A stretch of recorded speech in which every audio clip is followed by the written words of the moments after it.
दिल्ली में बस मार्शलों के बहाली के मुद्दे को लेकर सियासत तेज होती जा रही है। दिल्ली की ये सियासी जंग अब मार्शल के इर्द गिर्द घूम रही है। दिल्ली में बस मार्शलों की पुनर्बहाली को लेकर अब बीजेपी और आम आदमी पार्टी दोनों आमने सामने आ गए हैं। 10,000 बस मार्शल की बहाली और उन्हें परमानेंट करने की मांग को लेकर आम आदमी पार्टी और बीजेपी विधायक एलजी से मिलने 5 अक्टूबर को दिल्ली सचिवालय पहुंचे थे, जहां विधायकों के बीच हाई वोल्टेज ड्रामा देखने को मिला। बीजेपी और आम आदमी पार्टी दोनों के विधायकों के बीच तीखी नोकझोंक हुई, वार पलटवार हुआ। कोई किसी के पैर पकड़ रहा था तो कोई नौटंकी करने की तोहमत लगा रहा था। इन सब के बीच अब दिल्ली के पूर्व सीएम अरविंद केजरीवाल की भी मार्शलों की बहाली को लेकर प्रतिक्रिया सामने आई है। अपनी जनता की अदालत कार्यक्रम को संबोधित करते हुए केजरीवाल ने बीजेपी को गरीब विरोधी पार्टी बताया और कहा कि बीजेपी गरीब लोगों की नौकरी छीन रही है। दोनों ही पार्टियां खुद श्रेय लेने में जुटी हैं। ऐसे में इस मुद्दे पर सियासत काफी गरमाई हुई नजर आ रही है। दरअसल ये पूरा मामला आम आदमी पार्टी और बीजेपी विधायकों के साथ बस मार्शलों की बहाली को लेकर जुड़ा हुआ है। इस मामले में दिल्ली की सीएम आतिशी कैबिनेट नोट सौंपने और उस पर मंजूरी के लिए उपराज्यपाल वीके सक्सेना के कार्यालय पहुंची थी। आम आदमी पार्टी का कहना है कि बीजेपी विधायक सचिवालय से भागने लगे, लेकिन मंत्री सौरभ भारद्वाज ने उनका पैर पकड़कर रोका। आम आदमी पार्टी ने कहा कि बस मार्शलों की बहाली के लिए बीजेपी विधायकों के सामने कैबिनेट नोट पास करने के बाद उस नोट को लेकर एलजी के पास सीएम आतिशी और आम आदमी पार्टी के विधायक गए। इस दौरान बीजेपी विधायकों ने भागने का पूरा प्रयास किया, लेकिन मंत्री सौरभ भारद्वाज और आम आदमी पार्टी के नेताओं ने उन्हें भागने नहीं दिया। आम आदमी पार्टी ने कहा कि मुख्यमंत्री आतिशी खुद बीजेपी विधायक की गाड़ी में बैठकर एलजी आवास इसलिए गई ताकि बीजेपी विधायकों को भागने का कोई मौका न मिले। आपके सभी विधायक भी अपनी गाड़ियों से वहां पहुंचे, लेकिन आम आदमी पार्टी के नेताओं को एलजी से मिलने जाने नहीं दिया गया। इसको लेकर सौरभ भारद्वाज और दूसरे नेताओं ने एलजी दफ्तर के बाहर धरना प्रदर्शन शुरू कर दिया, जिसके बाद सभी को दिल्ली पुलिस ने हिरासत में ले लिया।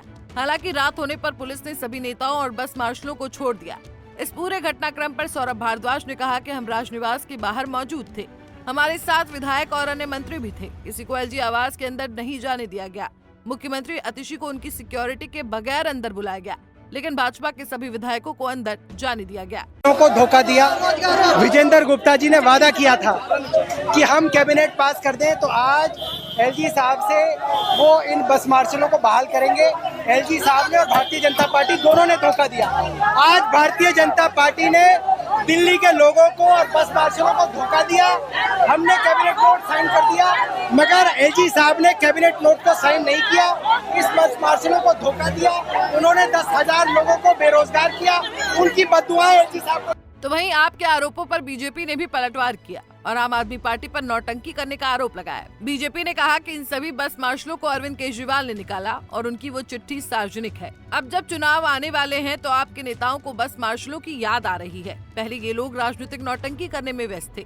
तो इस मामले में दिल्ली की सीएम आतिशी ने कहा कि बीजेपी विधायकों ने मुझसे मिलने का समय मांगा था। हमने उनसे मुलाकात की और उन्हें इस मुद्दे के बारे में समझाया कि ये एलजी के अधीन आने वाले सेवा मामलों के अंतर्गत आता है। आतिशी ने कहा कि हमने कैबिनेट की इमरजेंसी मीटिंग में प्रस्ताव पास किया है। अब आगे का काम बीजेपी को एलजी से कराना है। अब गेंद बीजेपी के पाले में है, लेकिन वो राजनीति कर रही है, बस मार्शल को भड़काने का काम कर रही है। विधायक दल ने कल मुझसे टाइम मांगा था, मिलने के लिए टाइम मांगा था, और जैसे ही कल उनकी चिट्ठी आई मैंने उनको टाइम दिया। आज सुबह 10:30 बजे से भारतीय जनता पार्टी का जो पूरा विधायक दल है वो दिल्ली सचिवालय में बैठा हुआ था। हमने उनको काफ़ी डिटेल में समझाया कि किस तरह से जो पूरा सर्विसेज मैटर है कि किसी की भी भर्ती करनी है, बस मार्शल्स को परमानेंट करना है, रेगुलराइज करना है, ये सारा सर्विस मैटर्स में आता है। और क्योंकि ये सर्विस मैटर्स में आता है, वैसे भारतीय जनता पार्टी के विधायक दल को भी पता है कि ये सारे सर्विस मैटर्स हैं और ये सारे अधिकार एलजी साहब के पास हैं, केंद्र सरकार के पास हैं।